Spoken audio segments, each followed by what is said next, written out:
Всем привет, с вами Евгеньевич, вы на канале Red Army Airsoft, и это одна из ваших любимых рубрик, в которой мы будем собирать комплект для игры в страйкбол на основе какого-то отдельно взятого производителя. Сегодня мы будем собирать комплект для игры на полигонах лесного и открытого типа на основе снаряжения от уже известной вам компании Корпус Выживания. Итак, для начала давайте определимся, для каких целей и условий мы будем собирать комплект. Как я уже сказал, мы будем собирать комплект для игры на полигонах открытого типа, то есть это лес, поля, холмы с минимальным количеством зданий.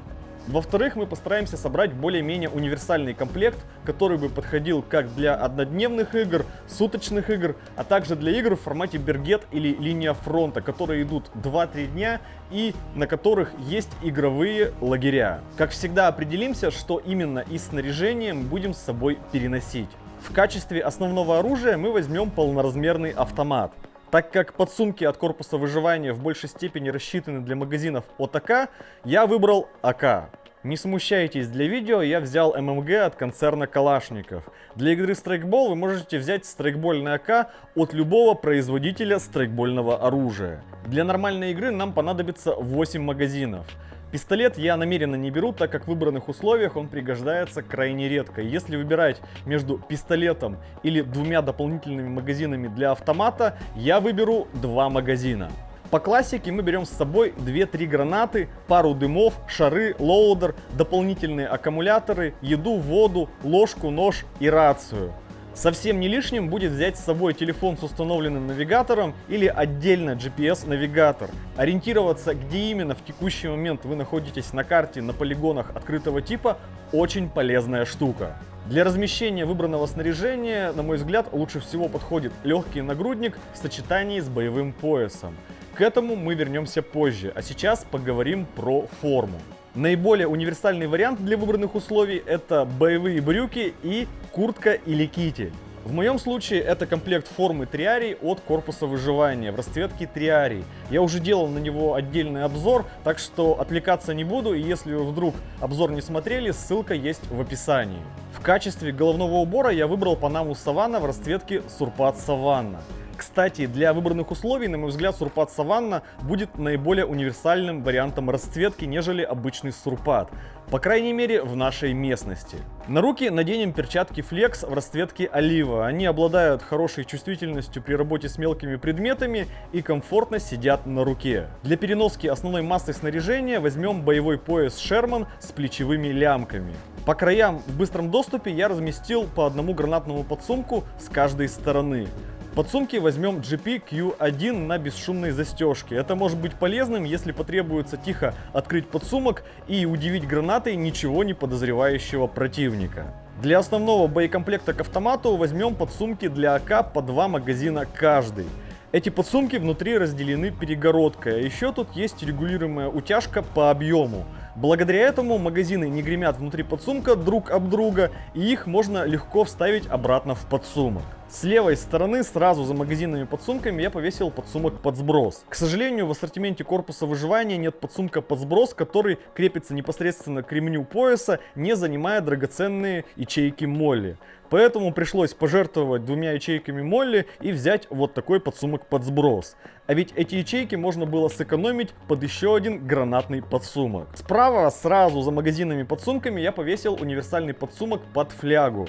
Его внезапно я планирую использовать как утилитарку, в которой можно разместить лоудер, пакет шаров и несколько гранат. В качестве основной утилитарки я буду использовать сухарку 3L трехдневная. В ней я планирую размещать то, к чему не нужен быстрый доступ, а именно пакет готовой еды кранидов с беспламенным нагревателем, флягу или бутылку с водой, теплую одежду и так далее. При необходимости тут же можно разместить запасные гранаты. Снизу к сухарке я закрепил вот такую сидушку Поппер.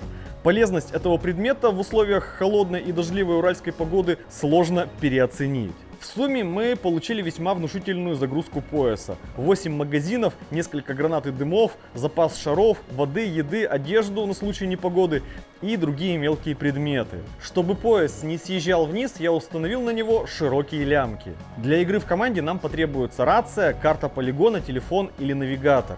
Все это я планировал разместить на нагруднике RIG.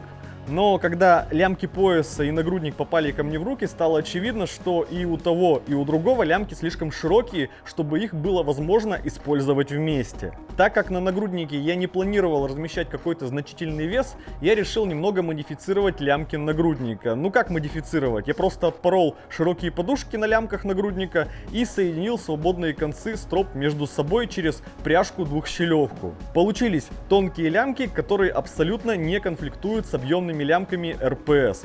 То, что нужно для наших задач. Корпусу выживания, конечно, виднее. Они шьют снарягу, которую используют реальные спецподразделения. Но на их месте я бы все-таки сделал вариант легкого нагрудника с тонкими лямками, которые бы не конфликтовали с широкими лямками РПС. По центру нагрудника я разместил подсумок админку под карту формата А4. В нем будем размещать карту полигона и разные полезные мелочи. Например, мультитул, набор шестигранников, моток изоленты, зажигалку и другие подобные вещи. Справа от него я разместил подсумок под навигатор или телефон. В нем можно носить туристический навигатор Garmin или телефон с приложением Sitrep или Geotactica. Кстати, вместе с телефоном сюда влезает небольшой павербанк. Слева от админки я разместил подсумок для радиостанции. Он нормально вмещает рацию Baofeng UV5R с увеличенной батареей. А еще имеет утяжку по объему, благодаря которой рация не болтается внутри подсумка. Это удобно, так как вы можете в лагере снять пояс с основным боекомплектом, не снимая нагрудник, оставаясь на связи и имея под рукой необходимые мелочи. На мой взгляд, получился весьма сбалансированный комплект, в котором с одной стороны есть все необходимое для выполнения большинства страйкбольных задач на полигонах открытого типа, а с другой стороны нет ничего лишнего, что вы просто таскаете без надобности. Приобрести все элементы комплекта вы можете по ссылкам, которые я оставил в описании. Кстати, в течение 2 недель после выхода этого видео на сайте Корпуса выживания действует промокод REDARMY, по которому вы можете получить 15% скидку на все снаряжение. А у меня на этом все. Как всегда, предлагаю обсуждать видео в комментариях, ставить ваши уверенные пальцы вверх, подписываться на канал. До скорого!